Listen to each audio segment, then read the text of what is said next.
ಏ ಲೂಸು, ಏನಾಯ್ತೆ ಬೆಳಿಗ್ಗೆ ನುಡಿತಾ ಇದೆಯಾ? ಏನಿಲ್ಲ, ಸುಮ್ಮನೆ. ಏನಾಯ್ತು? ಅದು ನಾನಿವತ್ತು 100 ಗ್ರಾಮ್ ಕಡಿಮೆ ಆಗಿದ್ದೀನಿ. ಅದು ಒಂದೇ ದಿನ ಪ್ರಾಕ್ಟೀಸ್ ಮಾಡಿದ್ದು. ಅದಕ್ಕೆ ನಾನೇನ್ ಮಾಡ್ಲಿ? ಏನು ಮಾಡಬೇಡಿ, ನನಗೆ ತುಂಬಾ ಖುಷಿ ಆಯ್ತು, ಅದಕ್ಕೆ ನಾನು ನಿಮ್ಗೆ ಹೇಳ್ದೆ. ಸಣ್ಣ ಕಾಣ್ತಿದ್ದೀನಲ್ವಾ?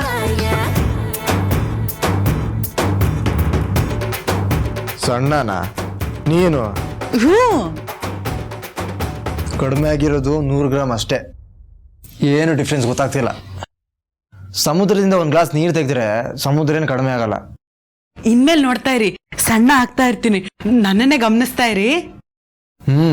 ನೋಡ್ತೀನಿ.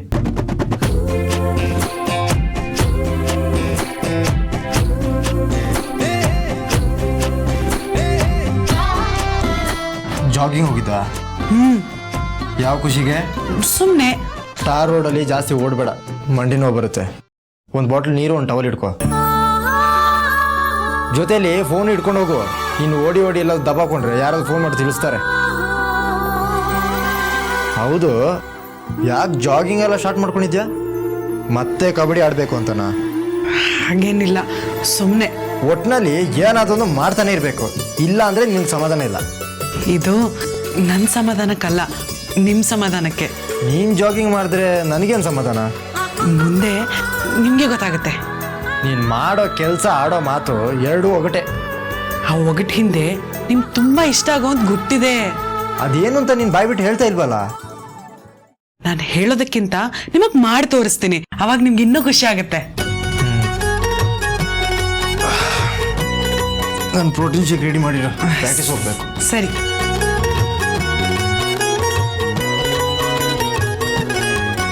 ಲಕ್ಕಿಯವರೇ, ಇದನ್ನೆಲ್ಲ ನಾನು ಮಾಡ್ತಿರೋದು ನಿಮಗೋಸ್ಕರನೇ. ನಾನು ಸಣ್ಣ ಆಗಿ ನಿಮ್ಮ ಎದುರುಗಡೆ ಬಂದು ನಿಂತಾಗ ನಿಮ್ಗಾಗೋ ಸಂತೋಷನ ನಾನು ನೋಡಬೇಕು.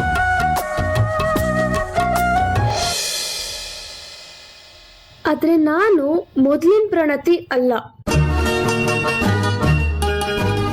ನಿನ್ ಫೋಟೋ ನೋಡಿದ್ರೆ ಹಾಗ ಅನ್ನಿಸ್ತಾ ಇಲ್ಲ. ನೀನು ಮೊದ್ಲಿನ ಹಾಗೆ ಇದೆಯಾ, ಇನ್ನು ಚೆನ್ನಾಗಿದ್ಯಾ. ನೀನ್ ಈಗ್ಲೂ ನನ್ ಪ್ರಣತಿನೇ ಅನ್ನಿಸ್ತಾ ಇದೆ.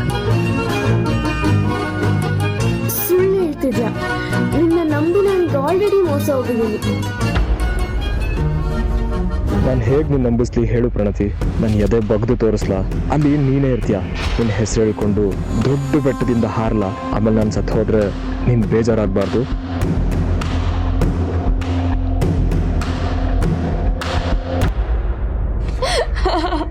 ಏನು ನಮ್ಮ ಮೇಡಮ್ ಅವ್ರು ಇವತ್ತು ಫುಲ್ ಖುಷಿಯಾಗಿ ನಗ್ತಿದ್ದಾರೆ.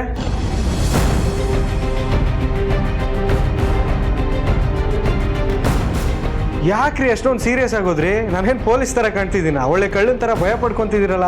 ಇಲ್ಲಪ್ಪ, ಹಾಗೇನಿಲ್ಲ. ಇಷ್ಟೊತ್ತು ನೋಡಿದ್ರೆ ಜೋರಾಗಿ ನಗ್ತಿದ್ರಿ. ಅದೇನು ಜೋಕು ಅಂತ ಹೇಳಿ ನಾವು ನಗೋಣ. ಅದು ನನ್ನ ಫ್ರೆಂಡ್ ಏನೋ ಜೋಕ್ ಕಳ್ಸಿದ್ಲು, ಅದನ್ನ ನೋಡಿ ನಗ್ದೆ ಅಷ್ಟೇ.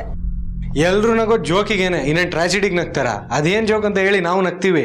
ಹಾ, ಇಲ್ಲ, ಆ ಜೋಕ್ ನಿಮ್ಗೆ ಅರ್ಥ ಆಗಲ್ಲ. ಏನ್ ಗರ್ಲ್ಸ್ ಜೋಕಾ? ಹಾ, ಒಂಥರ ಹಾಗೇನೆ.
ಗೀತಾ, ಪಿಂಕಿ, ಏನೇ ಮಾಡ್ತಿದೀಯಾ? ಎಕ್ಸರ್ಸೈಸ್ ಮಾಡೋದಕ್ಕೆ ಟ್ರೈ ಮಾಡ್ತಿದ್ದೆ ಕಣೆ. ಎಷ್ಟು ಕಷ್ಟ ಅಲ್ವಾ? ಅಲ್ಲ ಗೀತಾ, ನೀನ್ ಯಾಕೆ ಎಕ್ಸರ್ಸೈಸ್ ಮಾಡ್ಬೇಕು ಹೇಳು? ಸಣ್ಣ ಆಗೋಣ ಅಂತ. ಸಣ್ಣನಾ? ನೀನ್ ಯಾಕೆ ಸಣ್ಣ ಆಗ್ಬೇಕು? ನೀನ್ ಹೀಗಿರೋದಕ್ಕೆ ತಾನೇ ಎಲ್ರು ನಿನಗೆ ಮಣೆ ಹಾಕ್ತಿರೋದು. ನೀನ್ ಏನಾದ್ರೂ ಸಣ್ಣ ಆಗ್ಬಿಟ್ರೆ ನಮ್ ತರನೇ ಮಾಮೂಲಿಯಾಗಿ ಹೋಗ್ಬಿಡ್ತೀಯಾ? ಹಾಗಲ್ಲ ಕಣೆ, ನಾನು ಹೀಗಿರೋದ್ರಿಂದ ಲಕ್ಕಿಯವ್ರಿಗೆ ತುಂಬ ಅವಮಾನಗಳಾಗ್ತಿದೆ. ಅದಕ್ಕೆ ನಾನು ನಿರ್ಧಾರ ಮಾಡಿಬಿಡ್ತೀನಿ, ಸಣ್ಣ ಆಗಲೇಬೇಕು ಅಂತ. ಸರಿ ಬಿಡು, ನೀನ್ ಡಿಸೈಡ್ ಮಾಡಿದ್ಮೇಲೆ ಯಾರ್ ತಾನೇ ತಡೆಯೋಕ್ಕಾಗುತ್ತೆ? ಗೀತಾ, ಇಷ್ಟು ಕಷ್ಟಪಟ್ಟು ಎಕ್ಸರ್ಸೈಸ್ ಮಾಡಿದ್ರೆ ಕರ್ಗೋ ಅಂತ ಮೈಯಲ್ಲ ನಿಂದು. ಅದಕ್ಕೆ ಸ್ಟ್ರಿಕ್ಟ್ ಆಗಿ ಡಯಟ್ ಮಾಡಬೇಕು. ನಂಗೆ ಅದೆಲ್ಲ ಮಾಡೋದಕ್ಕೆ ಬರೋದಿಲ್ಲ ಕಣೆ. ನೋಡು, ಈ ರೀತಿ ಮೇಂಟೈನ್ ಮಾಡ್ಬೇಕು ಅಂದ್ರೆ ಸುಮ್ಮನೆ ಅಲ್ಲಮ್ಮ. ಹಾಗಂತ ಊಟ ಬಿಡ್ಬೇಕು ಅಂತ ಅಲ್ಲ, ಯಾವ್ದೇವ್ದನ್ನ ಎಷ್ಟೆಷ್ಟು ತಿನ್ಬೇಕು ಅಂತ ಚೆನ್ನಾಗಿ ಗೊತ್ತಿರ್ಬೇಕು. ಪಿಂಕಿ, ನಂಗೆ ಇದನ್ನೆಲ್ಲ ಹೇಳ್ಕೊಡ್ತೇನೆ. ಅದಕ್ಕೇನಂತೆ ಗೀತಾ, ಹೇಳ್ಕೊಡ್ತೀನಿ ಬಿಡು. ಇದಕ್ಕೆ ಅಂತಾನೆ ಸ್ಪೆಷಲಿಸ್ಟ್ಗಳಿದ್ದಾರೆ. ನಾನು ಹೇಳ್ದಂಗೆ ಮಾಡು. ನೀನ್ ಸಣ್ಣ ಆಗ್ಲಿಲ್ಲ ಅಂದ್ರೆ ಆಮೇಲೆ ಕೇಳು. ತುಂಬಾ ಥ್ಯಾಂಕ್ಸ್ ಕಣೆ ಪಿಂಕಿ, ನಿನ್ನಿಂದ ತುಂಬಾ ಸಹಾಯ ಆಯ್ತು. ಗೀತಾ, ಇದ್ರಲ್ಲಿ ಸಹಾಯ ಏನೇ ಬಂತು? ಮನೆಯವ್ರಾಗಿ ಅಷ್ಟು ಮಾಡದೆ ಇರೋಕ್ಕಾಗತ್ತಾ? ನೀನ್ ಸಣ್ಣ ಆಗ್ಬೇಕು ಅಂತ ನಿರ್ಧಾರ ಮಾಡಿದ್ಯಲ್ಲ, ಅದೇ ಸಂತೋಷದ ವಿಷಯ. ಈ ವಿಷಯ ಏನಾದ್ರೂ ಚಿಕ್ಕತೆ ಗೊತ್ತಾದ್ರೆ ಕುಂಡಾಡ್ಬಿಡ್ತಾರೆ. ಇವಳು ಮಾಮೂಲಿ ಆದ್ಲು, ನನ್ ಮಗನಿಗೆ ತಕ್ಕ ಹೆಂಡತಿ ಆದ್ಲು ಅಂತ. ಪಿಂಕಿ, ಅಮ್ಮಂಗೆ ಹಾಗೆ ಅನ್ಸಿದ್ರೆ ಊರವ್ರಿಗೂ ಹಾಗೆ ಅನ್ಸುತ್ತೆ ಕಣೆ. ಅದಕ್ಕಿಂತ ಹೆಚ್ಚಾಗಿ ಲಕ್ಕಿಯವ್ರಿಗೂ ಹಾಗೆ ಅನ್ಸುತ್ತೆ. ನಂಗೆ ಅದೇ ಬೇಕಾಗಿರೋದು ಕಣೆ.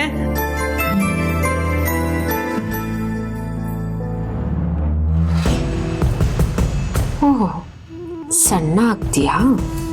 ಮಾಡ್ತೀನಿರು. ಮತ್ತೆ ಹೇಗಿತ್ತು ಇವತ್ತು ಆಫೀಸು? As usual.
ಅರೆ ಇದ್ರಲ್ಲಿ ಒಗೆಯೋ ಬಟ್ಟೆ ಹಾಕಿದ್ನಲ್ಲ ಎಲ್ಲ ಹೋಯ್ತು?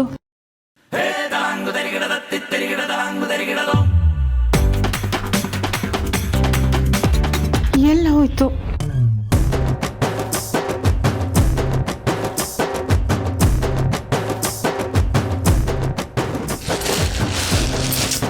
ಚಿಕ್ಕತೆ ಏನ್ ಹುಡುಕ್ತಿದ್ದೀರಾ? ಪಿಂಕಿ, ಈ ಬುಟ್ಟಿಲಿ ಒಗೆಯೋ ಬಟ್ಟೆ ಇಟ್ಟಿದ್ದೆ ನೋಡಿದ್ಯೇನೆ? ಹೌದಾ ಚಿಕ್ಕತೆ, ನಾನು ಅಷ್ಟೇ ವಾಶ್ ಮಾಡೋ ಬಟ್ಟೆನೆಲ್ಲ ಬಕೆಟಲ್ಲಿ ಹಾಕಿಟ್ಟಿದ್ದೆ, ಯಾವುದು ಕಾಣಿಸ್ತಿಲ್ಲ.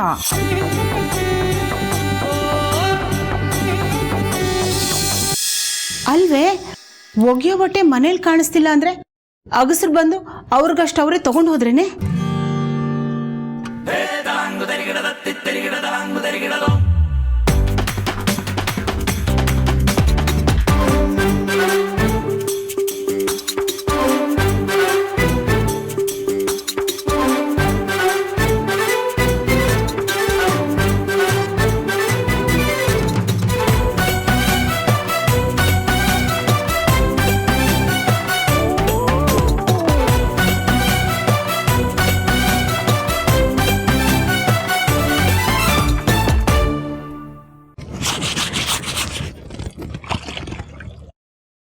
ಇದೇನೇ ಎಲ್ಲ ಬಟ್ಟೆನೂ ತಂದು ಹೀಗ್ ಗುಡ್ಡೆ ಹಾಕೊಂಡಿದ್ಯಾ? ಅಮ್ಮ, ಮನೆಯವ್ರದ್ದೆಲ್ರದ್ದು ಬಟ್ಟೆ ಒಗ್ದಾಕಣ ಅಂತ ತಗೊಂಬಂದ್ ಇಟ್ಕೊಂಡೆ. ಅರ್ಧ ಒಗ್ದಾಗಿದೆ, ಇನ್ನರ್ಧ ಒಗ್ದು ಹಾಕ್ಬಿಡ್ತೀನಿ. ಅಲ್ವೇ, ನಿನ್ ಮೈ ಮೇಲೆ ನಗಸ್ಕಿತ್ತಿ ಬಂದಿದ್ದಾಳೇನೆ, ಇಷ್ಟೊಂದ್ ಬಟ್ಟೆನ ಒಟ್ಟಿಗೆ ಒಗ್ದಾಕ್ತಿದ್ಯಾ? ಇದೇನ್ ಮಹಾ ಬಿಡಿ ಅಮ್ಮ, ಇನ್ನೂ ಬಟ್ಟೆ ಇದ್ರೆ ತಗೊಂಬಂದ್ ಹಾಕಿ ಒಗ್ದು ಹಾಕ್ಬಿಡ್ತೀನಿ. ಬಟ್ಟೆ ಎಲ್ಲ ಒಗದ್ಮೇಲೆ ಅಟ್ಟ ಕ್ಲೀನ್ ಮಾಡ್ಬೇಕು ಅಂತಿದ್ದೀನಿ. ಈಗ ಯಾಕೆ? ಅದೆಲ್ಲ ಧೂಳ್ ಕೂತ್ಬಿಟ್ಟಿದೆ ಅಮ್ಮ. ಧೂಳ್ ಕಡಿಮೆ ಇದ್ದಾಗ್ಲೇ ಕ್ಲೀನ್ ಮಾಡಿದ್ರೆ ಸುಲಭ.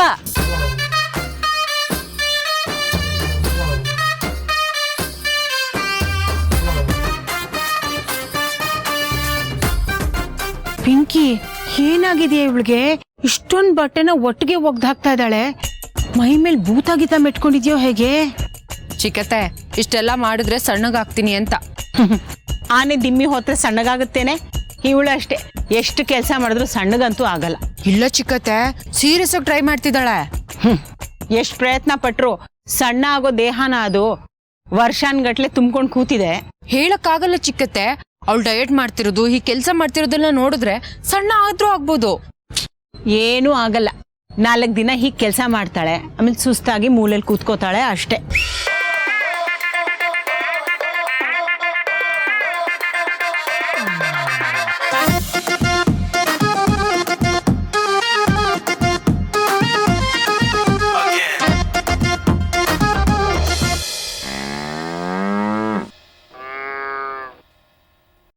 ಅತ್ತೆ, ಎಲ್ಲಿಗೆ ಸವಾರಿ? ಗೀತನ್ ನೋಡ್ಕೊಂಡ್ ಬರೋಣ ಅಂತ ಅವ್ರ ಮನೆಗೆ ಹೊರಟಿದ್ದೀನಿ. ಜಗ್ಗಂಗ್ ಆಟೋಗೆ ಹೇಳಿದ್ದೆ, ಆಟೋ ಬಂದ ತಕ್ಷಣ ಹೊರಟ್ಬಿಡ್ತೀನಿ. ಏನಕ್ಕೀಗ? ಸುಮ್ನೆ ಕಣೆ, ತುಂಬಾ ದಿವಸ ಆಯ್ತು ನೋಡಿ, ಅದಕ್ಕೆ ಹೋಗಿ ನೋಡ್ಕೊಂಡ್ ಬರೋಣ ಅಂತ. ಅವಳೇನ್ ಫೋನ್ ಮಾಡಿ ಕರೆದ್ಲ ಹಬ್ಬ ಅಂತ? ಅವಳೇನ್ ಫೋನ್ ಮಾಡ್ಲಿಲ್ಲ ಕಣೆ, ನಾನೇ ಹೊರಟಿದ್ದೀನಿ. ಒಬ್ರೇ ಹೋಗ್ತಾ ಇದ್ದೀರಾ? ಹಾ, ಇನ್ನೇನು ದಿಬ್ಬಣ ಕರ್ಕೊಂಡು ಹೋಗ್ಲಾ? ನಾನು ಒಬ್ಳಿದೀನಿ ಈ ಮನೇಲಿ, ಅದಕ್ಕೇನಂತೆ? ನನ್ನ ಕರ್ಕೊಂಡು ಹೋಗಿ ಅಂತ. ಏನು ಬೇಕಾಗಿಲ್ಲ, ನೀನು ಮನೆಯಲ್ಲೇ ಇರು. ಅಂದ್ರೆ ಈ ಮನೆ ಕೆಲಸ ಮಾಡಕ್ಕೆ, ನಿಮ್ ಚಾಕ್ರಿ ಮಾಡಕ್ಕೆ ನಾನ್ ಬೇಕು, ಹೊರಗಡೆ ಹೋಗಕ್ ಮಾತ್ರ ನಾನ್ ಬೇಡ್ವಾ? ಹಾಗಲ್ಲ ಕಣೆ ನಾನ್ ಹೇಳಿದ್ದು, ನೀನು ನನ್ ಜೊತೆ ಬಂದ್ಬಿಟ್ರೆ ಪಾಪ ಆ ಮಗು ಪ್ರಣತಿ ಒಬ್ಳೆ ಆಗ್ಬಿಡಲ್ವೇನೆ ಮನೆಯಲ್ಲಿ. ಮಗು ಪ್ರಣತಿ, ಅವಳಿಗೇನ್ ದಾಡಿ ಇರ್ತಾಳೆ ಮನೇಲೆ. ಲೇ ಪ್ರಣತಿ, ಹಾ, ಬಾಯಿಲಿ. ಏನಮ್ಮ? ಪ್ರಣತಿ, ನಾನು ಅತ್ತೆ ಇಬ್ರು ಸಂಪಿಗೆ ದಿಬ್ಬಿ ಹೋಗ್ತಿದೀವಿ ನಿಮ್ ಮನೆಗೆ. ನೀನೊಬ್ಳೆ ಇರ್ತೀಯ ಅಲ್ವಾ? ಹ್ಞೂ ಇರ್ತೀನಿ, ನನ್ಗೇನ್ ಭಯನಾ? ಪಾಪ ಕಣೆ ಮಂಗಳ, ಇವಳು ನಮ್ ಜೊತೆ ಬರ್ತಾ ಇದ್ಲೋ ಏನೋ. ಪ್ರಣತಿ, ನೀನ್ ಹೋಗಿ ರೆಡಿಯಾಗು, ನಮ್ ಜೊತೆಲ್ ಬಾ. ಇಲ್ಲ ಅಮ್ಮ, ನೀವ್ ಹೋಗ್ ಬನ್ನಿ. ಅತ್ತೆ, ಬರ್ದೇ ಇರೋಳ್ನ ಯಾಕೆ ಬಲವಂತ ಮಾಡ್ತಿದ್ದೀರಾ? ಬನ್ನಿ ನಾವು ಹೋಗ್ ಬರೋಣ.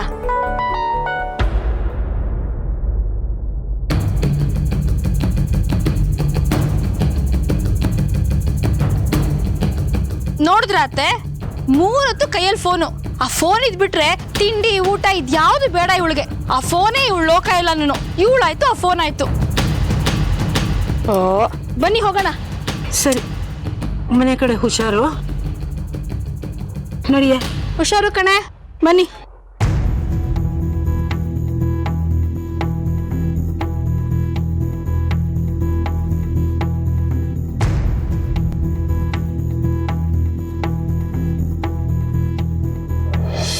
ಓ ಗಿರಿಜಮ್ಮನವರು ಮಂಗಳ, ಏನು ಬಹಳ ಅಪರೂಪ ಆಗ್ಬಿಟ್ಟಿದ್ದೀರಾ ಈ ಕಡೆ. ಅಯ್ಯೋ ಮಾಬಲಣ್ಣ, ಏನು ಕೆಲ್ಸ ಕರೆಯಲ್ಲ, ಸುಮ್ನೆ ಬರಕ್ಕಾಗತ್ತಾ ಕಾರಣ ಇಲ್ದೆ? ಏನ್ ನಮ್ಮನೆ ಬರಕ್ ಕಾರಣನಾ? ನೀವು ನರಸಿಂಹ ಮಾತ್ರ ಬೀಗ್ರಲ್ಲ, ನನಗೂ ಬೀಗ್ರೆ. ಅಯ್ಯೋ ನಿಮ್ ಬಾಯಿಂದ ಬೀಗ್ರು ಅಂತ ಕೇಳಕ್ಕೆ ಎಷ್ಟು ಖುಷಿ ಆಗತ್ತೆ ಮಾಬಲಣ್ಣ. ಇರೋ ಸತ್ಯನ ಎಷ್ಟ್ ದಿನ ಅಂತ ಒಪ್ಪಣದೇ ಇರೋಕ್ಕಾಗತ್ತಮ್ಮ. ನಾವಿಲ್ಲ ಅಂದ್ರೂ ನೀವು ನಮ್ಮನೆ ಬೀಗ್ರು, ನಮ್ಮ ಮಗಳು ನಿಮ್ಮನೆ ಸೊಸೆ. ತುಂಬಾ ಖುಷಿ ಆಯ್ತು ಮಾಬಲ. ಪ್ರಣತಿನ ನಮ್ಮನೆ ಸೊಸೆ ಅಂತ ಇನ್ನೂ ನಿಮ್ಮನೆಯವರು ಒಪ್ಕೊಂಡಿದಾರೋ ಇಲ್ವೋ, ನಿಮ್ಮನೆಗೆ ಹೇಗ್ ಬರೋದು, ನಿಮ್ಗೆಲ್ಲ ಹೇಗ್ ಮುಖ ತೋರ್ಸೋದು ಅಂತ ತುಂಬಾ ಅಳಕಿತ್ತು ನನಗೆ. ಈಗ ನಿರಾಳ ಆಯ್ತು. ಆದ್ರೆ ರೇವತಿ ಅಕ್ಕನೇ ಇನ್ನೂ ಬಿಗುವಾಗಿದ್ದಾರೆ. ಹೌದು ಮಾಬಲ, ನಂಗಿನ್ನೂ ಅದೇ ಯೋಚನೆ. ತಾಯಿ ಅಲ್ವಾ, ಮಗಳ ಬಗ್ಗೆ 100 ಕನಸಿಟ್ಕೊಂಡಿದ್ಲು, ಎಲ್ಲ ನುಚ್ಚುನೂರಾಗೋಯ್ತು. ಅದನ್ನ ಅರಗಿಸ್ಕೊಳಕ್ಕೆ ಅವಳಿಗೆ ತುಂಬಾ ಕಷ್ಟ ಆಗ್ತಾ ಇದೆ. ಕಾಲ ಕಳೆದಂಗೆ ಎಲ್ಲ ಸರಿ ಹೋಗುತ್ತೆ, ನೀವೇನು ಮನ್ಸಿಗೆ ತಗೊಂಡ್ಬೇಡಿ. ಗೀತಾ, ಸುಮತಿ, ಗೀತಾ. ಅರೆ ಗಿರ್ಜಕ್ಕ, ಅರೆ ಮಂಗಳ, ಬನ್ನಿ ಬನ್ನಿ ಕೂತ್ಕೊಳ್ಳಿ, ಬನ್ನಿ. ಹೇಗಿದ್ಯೆ? ಚೆನ್ನಾಗಿದ್ದೀನಿ ಸುಮ್ತಿ ಅಕ್ಕ. ಕೂತ್ಕೊಳ್ಳಿ ಗಿರ್ಜಕ್ಕ. ಏನು ಇವತ್ತು ಹೆಣ್ಣಿನ ಕಡೆ ಬೀಗರಾಗಿ ಬಂದಿದ್ದೀರೋ ಗಂಡಿನ ಕಡೆ ಬೀಗರಾಗಿ ಬಂದಿದ್ದೀರೋ? ನಾನು ಯಾವ ಕಡೆನೂ ಬಿಗಿತಿಯಾಗಿ ಇಲ್ಲಿಗೆ ಬಂದಿಲ್ಲ. ನಮ್ಮ ಯಜಮಾನ್ರು ನಿನ್ ಗಂಡ ಇಬ್ರು ತುಂಬಾ ಆಪ್ತ ಸ್ನೇಹಿತರು.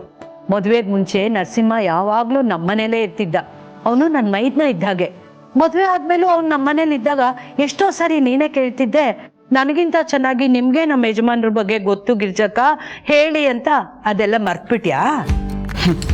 ಆ ಕೇಳ್ತಿದ್ದೆ ಗಿರ್ಜಕ್ಕ, ಆದ್ರೆ ಈಗ ಹೆಂಡತಿ ಅಂತ ನನ್ನನ್ನು ಲೆಕ್ಕಕ್ಕೆ ತಗೊಳ್ತಿಲ್ಲ. ಹಾಗೆ ಲೆಕ್ಕಕ್ಕೆ ತಗೊಳ್ಳೋದಿದ್ರೆ ಸ್ನೇಹಿತರ ಮನೆಯವ್ರನ್ನ ಬೀಗರ್ ಮಾಡ್ಕೋತಿರ್ಲಿಲ್ಲ. ಮಗನ್ ಮದ್ವೆ ಹೊತ್ನಲ್ಲಿ ನನಗೆ ಒಂದ್ ಮಾತು ಕೇಳಲಿಲ್ಲ. ಅಯ್ಯೋ ಬಿಡಿ ಸುಮ್ತಿ ಅಕ್ಕ, ಮದ್ವೆ ಆಗಿ 1 ವರ್ಷ ಆಯ್ತು. ಅವರಿಬ್ರಿಗೂ ಈಗ ಮಕ್ಕಳಾಗೋ ಟೈಮ್ ಬಂತು, ನೀವಿನ್ನೂ ಅದನ್ನೇ ಹೇಳ್ತಿರಲ್ಲ. ಅದು ನಿಜಾನೇ ಮಂಗಳ, ಎಷ್ಟಾಡಿದ್ರೂ ಬದಲಾಗಲ್ಲ. ಮನ್ಸಲ್ಲಿರೋ ಮಾತು ಬಂತಷ್ಟೆ. ಗಿರ್ಜಕ್ಕ, ಟೀ ತಗೋತಿರೋ ಕಾಫಿ ತಗೋತಿರೋ? ಇಲ್ಲಾಂದ್ರೆ ಒಂದ್ ಕೆಲಸ ಮಾಡಿ, ಒಟ್ಟಿಗೆ ಊಟ ಮಾಡ್ಬಿಡಿ. ಅಯ್ಯಯ್ಯೋ, ಊಟ ಗಿಟ ಎಲ್ಲ ಏನು ಬೇಡಮ್ಮ, ನಾವು ಮನೆಯಲ್ಲೇ ಮುಗಿಸ್ಕೊಂಡು ಬಂದಿದೀವಿ. ಅತ್ತೆ ಚೆನ್ನಾಗಿದ್ದೀರಾ? ಹಾಪ್ಪ, ನೀ ಚೆನ್ನಾಗಿದೀಯಾ? ನಾನ್ ಚೆನ್ನಾಗಿದೆ. ಮಂಗಳಕ್ಕ ಆರಾಮ? ನಾನು ಆರಾಮ. ನಿಮ್ ಸೊಂಟಕ್ಕೇನೋ ಪೆಟ್ಟಾಗಿತ್ತಂತೆ, ಸರಿ ಹೋಯ್ತಾ ಈಗ? ಒಂದ್ ಸ್ವಲ್ಪ ನೋವಿದೆ, ಪರವಾಗಿಲ್ಲ. ಹುಷಾರಪ್ಪ. ವಯಸ್ಸಿನ ಹುಡುಗರು ಏನಾದ್ರೂ ಮಾಡೋ ರಭಸದಲ್ಲಿ ಯೋಚನೆನೇ ಮಾಡಲ್ಲ. ಏನಾದ್ರೂ ಹೆಚ್ಚು ಕಡಿಮೆ ಆಗ್ಬಿಟ್ರೆ ಜೀವನ ಪೂರ್ತಿ ಅನುಭವಿಸ್ಬೇಕಲ್ಲ. ಅದಕ್ಕೆ ಏನೇ ಮಾಡ್ಬೇಕಾದ್ರೂ ಹುಷಾರಾಗಿರ್ಬೇಕು. ಮುಂಚೆ ಹಾಗೆ ಇದ್ದೆ, ಒಂದ್ಸಲ ಏಟ್ ಬಿತ್ತಲ್ವಾ, ಹುಷಾರಾಗ್ಬಿಟ್ಟಿದ್ದೀನಿ. ನಿಮಗ್ ಗೊತ್ತಿಲ್ಲ ಅಂತ ಕಾಣತ್ತೆ, ಇಷ್ಟೆಲ್ಲ ಆಗಿದ್ದು ನಿಮ್ಮ ಮಗಳು ಗೀತನಿಂದ.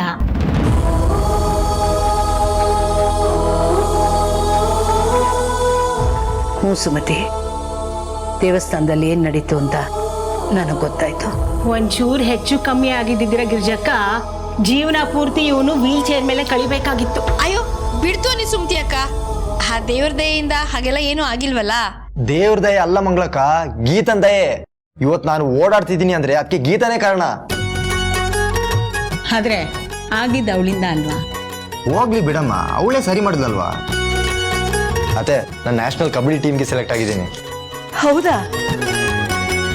ತುಂಬಾ ಸಂತೋಷನಪ್ಪ. ಗೀತನ್ ತಂದೆಗೂ ಅಷ್ಟೇ ರಾಷ್ಟ್ರೀಯ ಮಟ್ಟದಲ್ಲಿ ಆಡ್ಬೇಕು ಅಂತ ದೊಡ್ಡ ಕನಸಿತ್ತು. ಆದ್ರೆ ಅದು ನೆರವೇರಕ್ ಮುಂಚೆನೆ ಅವ್ರು ಕಣ್ಮುಚ್ಕೊಂಡ್ಬಿಟ್ರು. ನಿಮ್ಮ ಅಪ್ಪಂಗೂ ಅಷ್ಟೇ ಅದೇ ದೊಡ್ಡ ಕನಸಾಗಿತ್ತು. ಏನ್ ಮಾಡೋದು, ಸಂಸಾರದ ಜಂಜಾಟದಲ್ಲಿ ಅವನ ಆಸೆ ನೆರವೇರಲೇ ಇಲ್ಲ. ಈಗ ನಿನ್ಗೆ ಅವಕಾಶ ಸಿಕ್ಕಿದೆ, ಚೆನ್ನಾಗಿ ಉಪಯೋಗಿಸ್ಕೊ. ನಮ್ಮೂರಿಂದ ನೀವೇ ಮೊದಲನೇವರು ರಾಷ್ಟ್ರೀಯ ಮಟ್ಟದಲ್ಲಿ ಆಡ್ತಾ ಇರೋದು. ಕಂಗ್ರ್ಯಾಚುಲೇಷನ್ಸ್. ನನ್ಗೊಂಚೂರು ಕೆಲಸ ಇದೆ, ನಾನು ಹೊಡ್ತೀನಿ. ಹೋಗ್ಬಪ್ಪ. ಬರ್ತೀನಮ್ಮ. ನೀವು ಬಂದ ವಿಷಯನೇ ಹೇಳಿಲ್ಲ ಗಿರ್ಜಕ್ಕ? ಅದೇ ಗೀತನ್ ನೋಡ್ಕೊಂಡು ಹೋಗೋಣ ಅಂತ ಬಂದ್ವಿ. ಹೌದಾ? ಕರಿತೀನಿ ರೀ. ಗೀತಾ, ಗೀತಾ. ಅಮ್ಮ,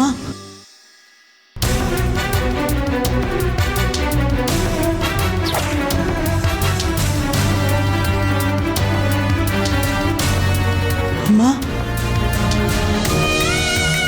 ಅದ್ಗೆ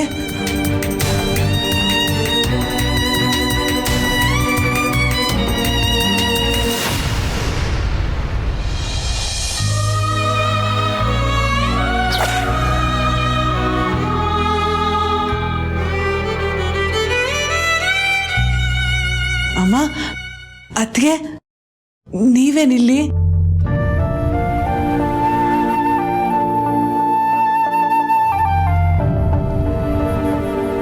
ನೋಡಿ ಗಿರ್ಜಕ್ಕ ಇವಳ ಅವತಾರನ.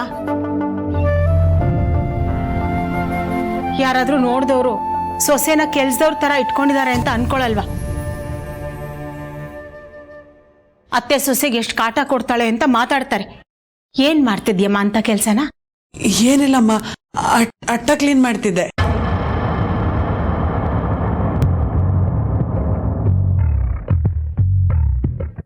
ನಾನ್ ಹೇಳಿಲ್ಲ ಗಿರ್ಜಕ್ಕ. ಅಯ್ಯೋ ಇಲ್ಲ ಅಮ್ಮ, ಅಮ್ಮ ಯಾವತ್ತೂ ನಂಗೆ ಅದ್ ಮಾಡು ಇದ್ ಮಾಡು ಅಂತ ತಾಕೀತ್ ಮಾಡಿಲ್ಲ. ಹಾಗಂತ ನಿಮ್ ಮಗಳು ಸುಮ್ಮನೆ ಕೂತ್ಕೊಳ್ಳಲ್ಲ.